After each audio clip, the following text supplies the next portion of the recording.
Translation. O my Lord, because of lusty desires from the very beginning of one's birth, the functions of one's senses, mind, life, body, religion, patience, intelligence, shyness, opulence, strength, memory, and truthfulness are vanquished. Please repeat. It's quite a list, isn't it?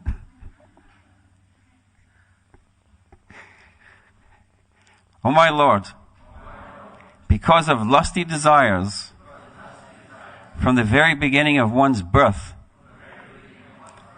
the functions of one's senses, mind, life, body, religion, patience, intelligence, shyness, opulence, strength, memory, and truthfulness are vanquished.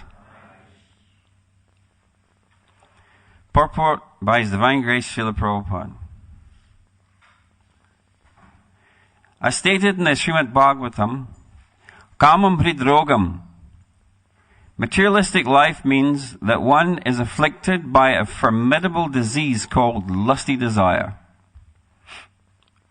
Liberation means freedom from lusty desires, because it is only due to such desires that one must accept repeated birth and death.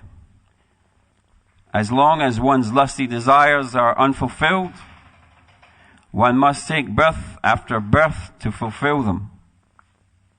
Because of material desires, therefore, one performs various types of activities and receives various types of bodies with which to try to fulfill desires that are never satisfied. The only remedy is to take to devotional service, which begins when one is free from all material desires. Anyabhilasita shunnam. Anyabhilasita means material desire, and sunnam means free from. The spirit soul has spiritual activities and spiritual desires. As described by Chaitanya Mahaprabhu, Mama Janmani Janmanishwari Bhavatad Bhaktir. Very good. Unalloyed devotion to the service of the Lord is the only spiritual desire. To fulfill this spiritual desire, however, freedom from material desire. Did someone say something? Sorry. Yeah, I missed a line there. Thank you. To fulfill this spiritual desire, however, one must be free from all material desires. Desirelessness means freedom from material desires. This is described by Srila Rupa Goswami as Anyabhilashita Sunyam. As soon as one has material desires, one loses his spiritual identity. Then all the paraphernalia of one's life, including one's senses, body, religion, patience, and intelligence, are deviated from one's original Krishna consciousness. As soon as one has material desires, one cannot properly use his senses, intelligence, mind, and so on for the satisfaction of the Supreme Personality of Godhead. Mayavadi philosophers want to become impersonal, senseless, and mindless, but that is not possible. The living entity must be living, always existing with desires, ambitions, and so on. These should be purified, however, so that one can desire spiritually and be spiritually ambitious without material contamination. In every living entity, these propensities exist because he is a living entity. When materially contaminated, however, one is put into the hands of material misery. Janma mrityu vyadi. Famous verse to remind ourselves of. If one wants to stop repeated birth and death, one must take to the devotional service of the Lord. Sarvopadi binir muktam tat parena rishikena sevanam bhaktir uchyate. These are the bread and butter verses, isn't it? In that sense of the devotees. Bhakti or devotional service means engaging all our senses in the service of the Lord, the Supreme Personality of Godhead, the Master of all the senses. When the spirit soul renders service unto the Supreme, there are two side effects. Usually side effects are the things you want to worry about, isn't it? One is freed from all material designations. And simply by being employed in the service of the Lord, one's senses are purified. Indriyani manaprana atma dharmo dhatirmati Shrish tejas smriti satyam yasya nasyanti janmana. O my Lord, because of lusty desire, from the very beginning of one's birth, the functions of one's senses, mind, life, body, religion, patience, intelligence, shyness, opulence, strength, memory, and truthfulness are vanquished. So, here, the 10th chapter, Prahlad, the best among exalted devotees. And Prahlad here is responding to Narasimhadev, who has come and torn Hiranyakashipu to pieces and took his intestines out. That's always a famous scene in our dramas. Radha Mohan Prabhu's, he always plays Hiranyakashipu, his intestines coming out. So, and following that, Narasimhadev offered a benediction, any benediction, to Prahlad. Isn't it? Whatever you want. If somebody does something to you, for you, in your favor, helping you, then automatically there's a sense of that. It would be nice to give some reciprocation or express my appreciation like that. Some people are very good at these things. You know, sometimes when you go, you have a guest or you go to someone as a guest or go to do a program, shortly after you get a little text saying, "Oh, thank you very much." And it's even more impressive when you get a card from somebody, isn't it? Just not on your birthday, but when maybe you've done something and somebody offers you a little written card that just says, "That was very kind of you. Thank you very much for that 25 quid. Whatever. A sign of appreciation. A reciprocation, isn't it? Devotees, in their loving dealings, isn't it? What's the verse for that from Ishopanishad? Go on. Dadati pratigrinati goyam akyati. Very good. All right. 10 out of 10. Would you like to translate it?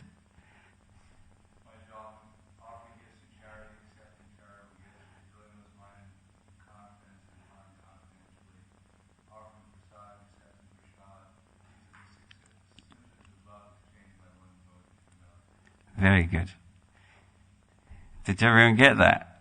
Everyone knows that verse, I'm sure. Sadvidam priti lakshanam. The priti laksha, the symptoms of priti, of love. Not love itself, the very symptom of love. Of course, you could say the symptom is love as well. No, not necessarily. The symptoms may be there, but it may all be politics, diplomacy, trickery. But this priti lakshana, the symptoms of love, dadati, to give, isn't it? Priti grinati, to receive things, to give gifts, to give things and receive things. The gift. Study that in university. So many scholars written huge dissertations on the gift. Like when the Chinese delegation came to Britain. When the Chinese delegation came to Britain, what did they give to Britain? I'll give you a clue. It was a gift.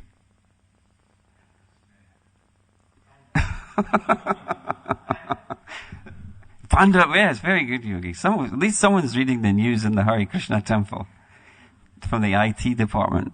So, they gave a gift of pandas, panda bears.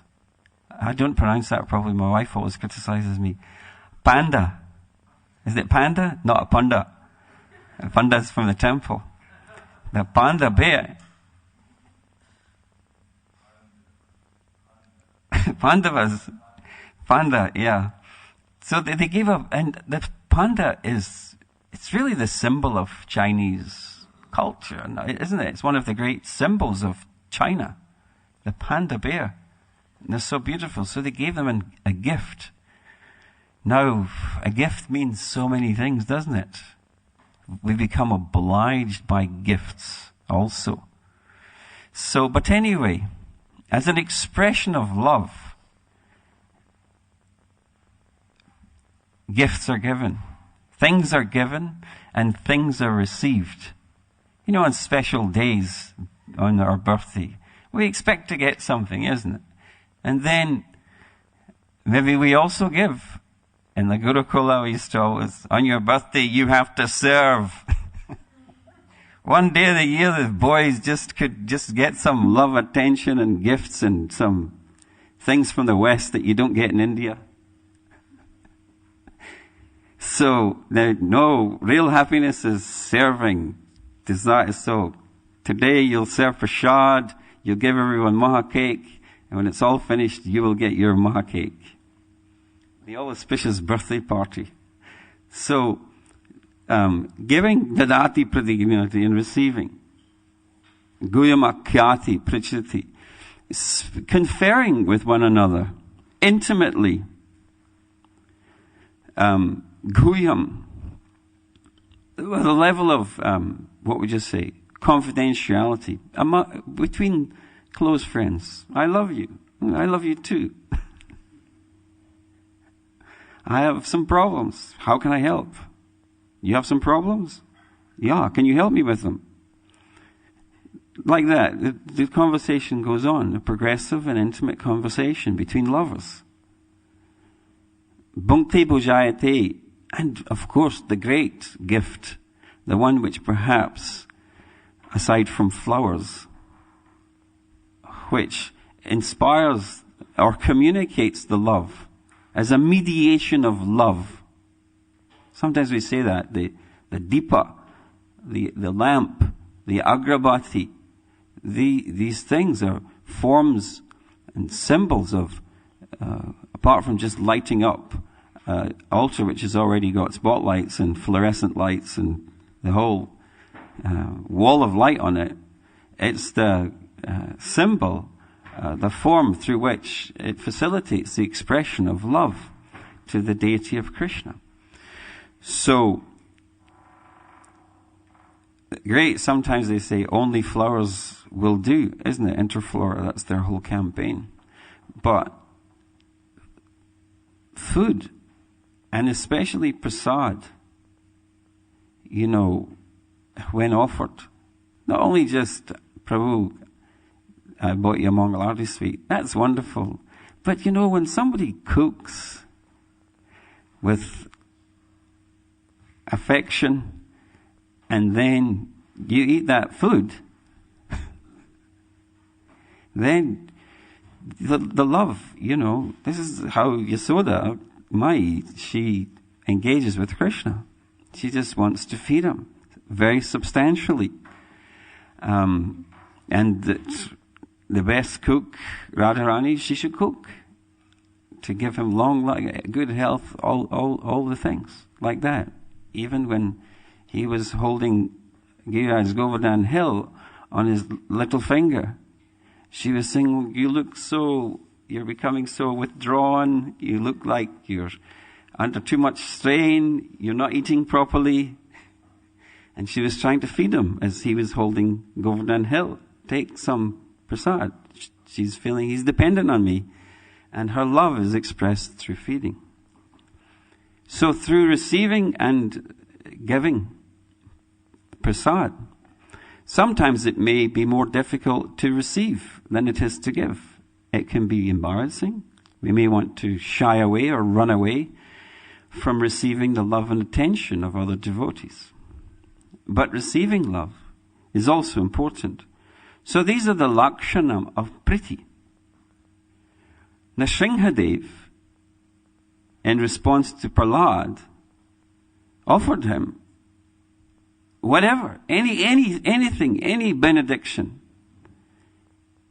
in response to his life of unswaying devotion. However, Prahlad, he didn't want anything. He said that our relationship is of master and servant.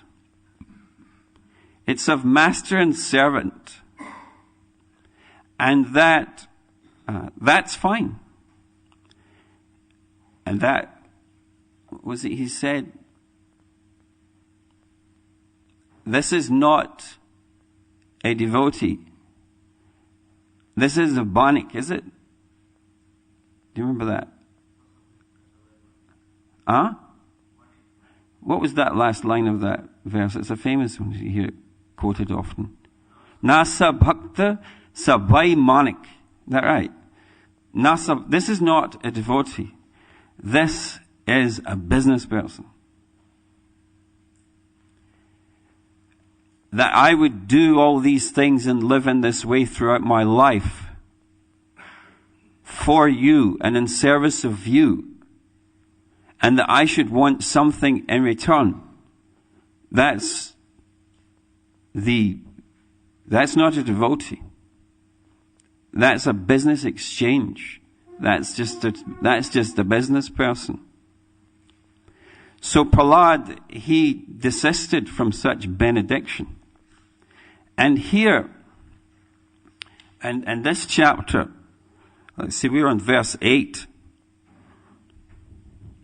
Yes, here it said that he considered these to be impediments on the path of devotion. Jai Sri Sri Radha Gokulananda. If you just look at the development in these verses, he considered these to be antarayataya. These are impediments. These are actually impediments in the path of devotion. It would draw me into a situation of thinking of being rewarded for things. And then he expresses his fear of the material kameshu, this desire to enjoy materially, to have things. He expresses his fear of these things. And mamukshush tam upashrita, he said that my thing is to be liberated from all these things. I don't want these things, I want to be liberated from these things. And then in text 3, he expresses that it's this. Samsara bij, the very bijam, the seed from which the whole samsara manifests is this kama, or desire. And it exists within the heart of a person as the hridaya granthi, as a binding knot. So, he refuses it. Then in text 4,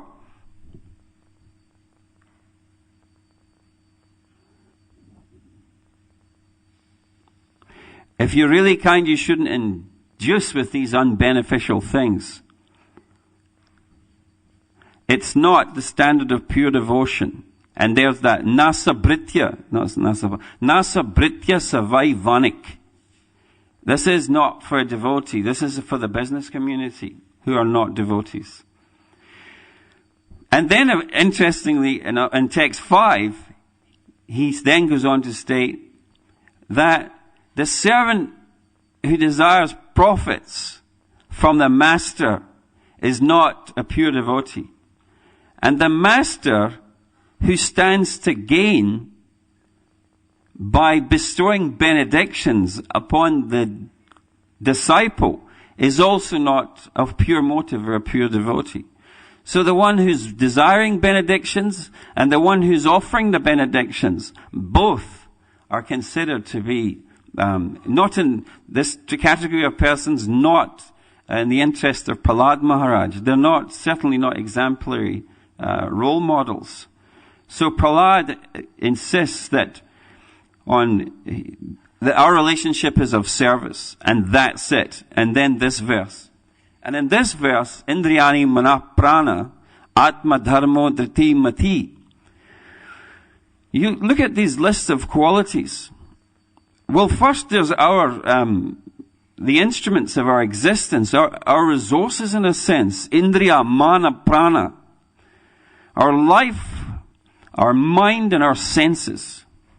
These things they're to be utilized by important resources to us. Atma dharmo dritir mati. The very body, sometimes the word atma, self, is used to refer to the body. Dharmo driti mati.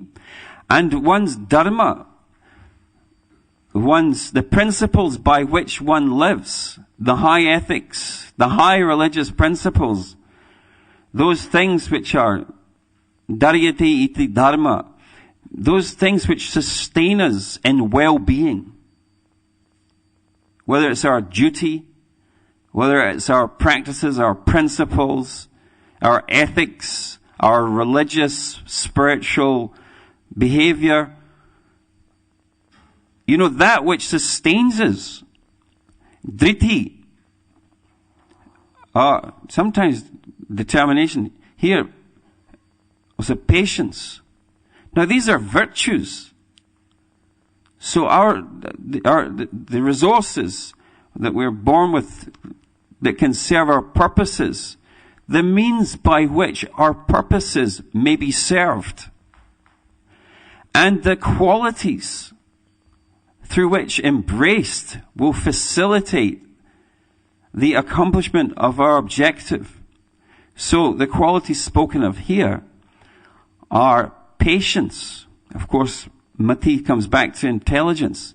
Hri, shyness, a certain modest behavior in a person. Shri, opulence, whatever wealth we may have. Teja, our strength, our vigor, our memory. Smriti, and satyam, truthfulness. All of these things, yasya nasyanti janmana, they are literally demolished by desire. They're demolished in serving their constitutional purpose. The things which they exist to serve, that purpose is demolished. These things all become utilities of desire. Isn't it? In every sense. They become indriyano manobuddhir asya distanam uchyate. Eter vimohayat yesha. In the indriya, in the mana, in the buddhi, these are all residential places of desire. These things then all exist to serve desire.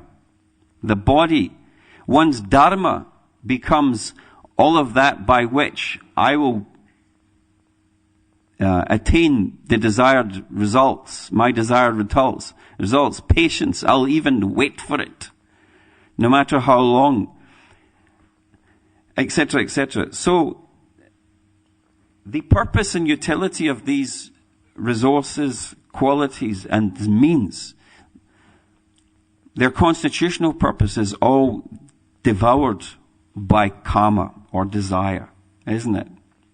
In the Gita, where Krishna, he says to Arjuna, Sriyan Swadharma Viguna, that the best thing for you, Arjuna, will to be fixed up in your specific dharma.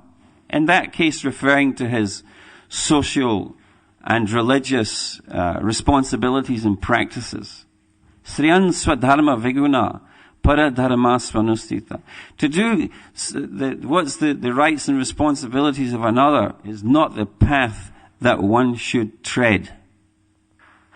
What is appropriate, prescribed for the individual is meant for them. To do what's the prescription of others, to take the medicines the doctors prescribe for everybody else who came in the day, is not going to be of any benefit. Well, it's maybe some benefit, but there'll be a lot of side effects.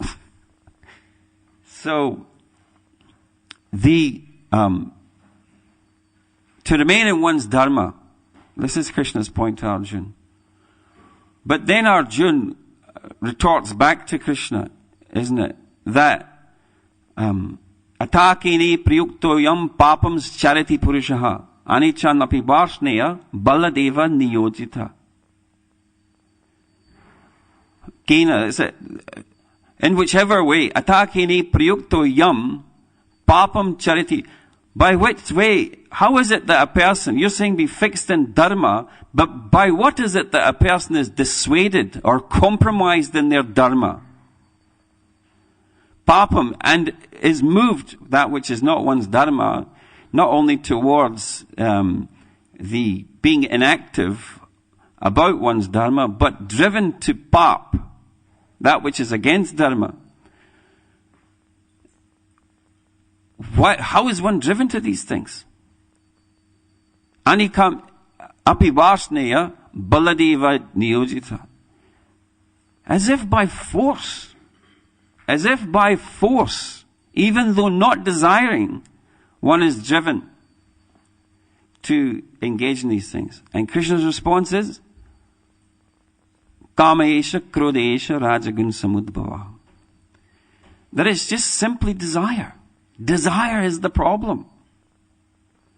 Desire is the samsara beads, the very cause of samsara, the very purpose of creation. Daryati Jagat. The living entities are holding up the whole creation by their kama beat, their desire. Their desire. So all yogis and rishis and spiritual people who come to this point of realization, they then aspire to become automatically desireless. To become desireless. Like in Buddhism, when Buddha said that he went out one day and he had never been outside the palace before. And when he went out with the charioteer, he saw for the first time an old person. And he was taken aback because he said his father had really kind of tried to keep him in his home and not that he should become debauched and all the rest of it. So he saw old age for the first time and he was quite traumatized by it. Oh my goodness. And then he also saw death, disease and death in other people. And after seeing these things, then he saw a shramana. He saw a sadhu figure, a wandering mendicant. And so he began thinking a lot. And so he tried so many things, but anyway, when he came to his enlightenment, it said, at least according to the Tipitaka of the Buddhists, the written teachings about him, that then in his enlightenment he realized that life in its entirety is dukkha. It's misery. It's all misery from top to bottom. It's miserable. Dukkhalayam, ashashvatam. Everything's misery. And then, this is the Four Noble Principles of Buddhism. One, it's all dukh. Two, that everything, the whole cause of the dukh, not pramodaya, what's it? I can't remember. Trishna. It's all the miseries are risen from desire. And Nirod, there is a way out of all of this. That's the third one, Nirod. And the fourth, Marg. And it's a path. There is a pathway to go. A pathway to go. So the Buddhist aspiration and goal in life is to become free in entirety and in an absolute sense from desire. To be finished with it. Completely. This is all, you'll see this in all the most of the philosophical, the ones that are about renouncing the material world, traditions of India. Even in Western philosophy, if you read like Arthur Schopenhauer, he referred to this desire as the will to live. The incessant, continued, intense desiring. And he concluded that this is what the Buddhists and the Hindus and all these people have been ranting on about for centuries. But they all got it wrong. Because the Hindus said Brahman, the Buddhists said Nirvana. But it's actually, when you become freed from desire, it's nothing. So I just thought maybe that's just the English word for all those other things. It's nothing. There's nothing there. You just become free from desire, it's finished then. It's nothing. And that's the goal. So he wasn't opposed to suicide because if used properly. So anyway, like that. Now, Prabhupada quotes Rupa Goswami, Anyabilasita sunnam gena karma dhyanavritam anukulyena krishnanu shilanam bhakti rutamam. Anyabilas sita sunnam. Sunnam means nothing, zero. Isn't it? In Hindi, when you're counting or dialing the phone, they say, ek, do, sunna, sunna, sunna, whatever, etc., etc. Zero. It's nothing. That the desires, anyabilasita, anya, other desires, as for other desires, they must all come to the point of zero. But however, desirelessness is not our business for sure, because we're always praying for things, isn't it, in the morning program? He's saying Anya Abilas, we're saying in the morning, E Abilas, isn't it? The Tulsi prayers, what's the verse for that? Morai Abilas, Bilas Kunje Diovas. I'm praying, my only desire, Morai Abilas, Bilas Kunje Diovas, that I will be a resident, I will attain residence in your holy residence, in your holy place. Bilas kunji diovas, in the places of your pastimes. And with these eyes, I will see you. Also, now is Kartik Mas, so every morning, the Damodarastakam is recited. Baram deva moksham va, mokshavadim va, nachanyam hrine, tam vareshad apiha. And then, idam te vapur nata gopala balam, sada me manasya virastam kim anyai. So the prayer is stating that Baram Deva, I don't want, in English it's the boons, I don't want boons. I don't want any benedictions. Baram Devam Moksham Va. I don't want any specific benedictions whatsoever. Mokshavadim Va. Not even the highest liberation of Vaikuntha. Nachanyam vrineham vareshadapiha.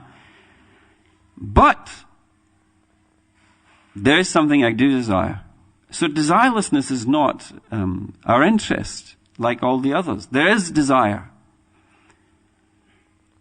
Idam te vapur nata gopala balam. Idam te manasya virashtam kimanyai.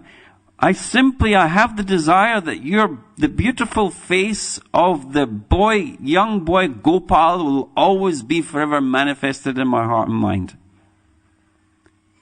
Outside of that, nothing else. Outside of that, nothing else. So, Anyabilasita means sure, free from lokik, paralokik, desires for materialism, desires for the heaven, desires for mystic siddhis, etc., etc., etc. Even Krishna is saying in the Srimad Bhagavatam, Salokya shasti samepya surupye khattamashnute, diyamanam nagrinanti binamat sevanajana.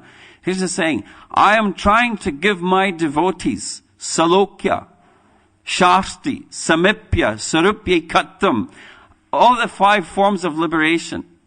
I'm ready to, Diyamanam, take it. But they're Nagrinanti. They're saying, no, I don't want it. I don't want any of these things like Prahlad Maharaj. Binamat Seva.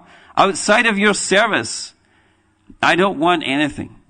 Simply your service finished. This is devotional service. Pure devotion, Uttama Bhakti. Where one is free from all other aspirations. Even the aspiration for liberation. This point is presented very clearly by Rupa Goswami. Free from the desire for liberation also. And the point is raised by Jiva Goswami and Vishwanath Chakravarti Thakur. And I'll finish on this point because I'm rambling on now. The time's going on. That he says, Jiva Goswami, some of these liberations are not antagonistic to devotion. To be in the same place of God. Salokya Shasti. What's Shasti? Opulence. You can do good things with opulence. It's in the service of Vishnu, in the service of Ram, and whatever. Opulence is what? Sarupya, to have a spiritual form. Except for the Sayuja, these forms of liberation, they're not antagonistic to devotion. But he expresses that there are 2 forms of these things. Sukhaishwarotara and Prem Sevutara. When Sukhaishwar Uttara, when the desire for these forms of liberation has arisen out of the desire for happiness and power or opulence, when I want these things, so because of the power and happiness and privilege that comes with them, he said that's not very useful. That's not useful. Sukhaishwar Uttara. But Prem Sevutara, when they are simply the very things that we are engaging with for the service of the Supreme Lord, then there's no harm. They're not. Desiring those things is not harmful to devotion. It's fine. But then they go a little further. And they comment, however, because the Govinda Bhaktas' hearts and minds are so overwhelmed with love of Sri Govinda, they're mad with love for Sri Govinda, that even, never mind liberation, Sukhaishwarotara, Prem Sevotara, even the mercy of Narayan is of no interest to them. They have no interest even in the grace and the kindness and the blessing of Narayan, the Govinda Bhaktas. And Chaitanya Charitamrita, one little Leela that's mentioned which exemplifies this quality is when in the Ras Leela, when Radharani leaves the Ras Leela, then Krishna leaves the Ras Leela, then all the gopis are running everywhere looking for Krishna. And as they get closer and closer to him, he doesn't want to be discovered, because he's looking for Radharani. Because no matter how many others are there, it's just not the same. So he's looking in pursuit of Radha. So as the other gopis get closer and closer and closer, then he just takes a disguise on and appears in Chaturbhuj, in a four-handed form before them, and kind of say, "Oh, can I help you?" And they pray, "Namo Narayana Deva, Karaha Prasad." They pray, "Oh Narayan." Now they do ask for prasad. Karaha Prasad. Krishna Sangha Deha Mora Guchahu Vishad. Please direct us to Krishna. Direct us to the association of Krishna. And thus our sad feelings of heart will be dispelled. So, Rupa Goswami makes this point. That, sure, no desire, to be desireless materially in the lower, higher realms, to be desireless for mukti, moksha, or liberation also is not a good thing. But yet still there's some forms of moksha which are not antagonistic to devotion. But anyway, besides all this, the Govinda Bhaktas, they are solely and wholly interested in only the service of Krishna. And therefore Prabhupada quotes Chaitanya Mahaprabhu here. Mama janmani janmanishwari bhavatad bhaktir ahoiti kitvai. In life after life,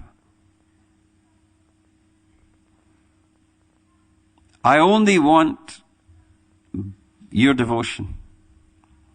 So in this, and indirectly the statement is made, well, I don't mind not being liberated. It's not the issue. It's not the point.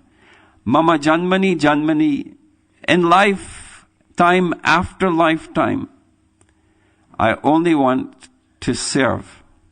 And if you just think of the point, and to finish on this note, because the whole business is love, Kriti sadhya bhavat sadhya bhavasa sadhanabhida. The whole purpose of sadhana bhakti is sadhya bhav. It's to become a lover of Krishna. It's that the sprout of devotion and sadhana will become love. It will become love. It's the sum and substance of sadhana bhakti. Nothing, that's the objective of it.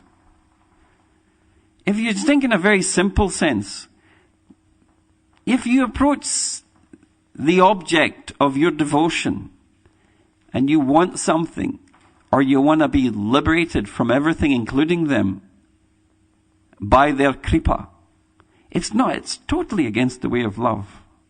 It's totally in opposition of love. So the principle of bhakti and sadhana bhakti is, the aim is love. And therefore, in a very simple way, these desiring things of this world or to be free of it, these are in opposition to love. And so therefore, though we desire the things, it's the pratikul, the things which are in opposition to love, that are anyabhilasita sunnam, we must become jnana karma dhyanavritam, we must become free of. So, to conclude, Nrsingadev offers Prahlad benedictions. Prahlad says this is now, it's an impediment. He even says to Nrsingadev, which is not a gentle form of Krishna, it's not good you offer these things. They're impediments. And this desirousness is the whole cause of the problem. And through that, everything will be ruined entirely. And that's text 9. Thank you very much. Hare Krishna.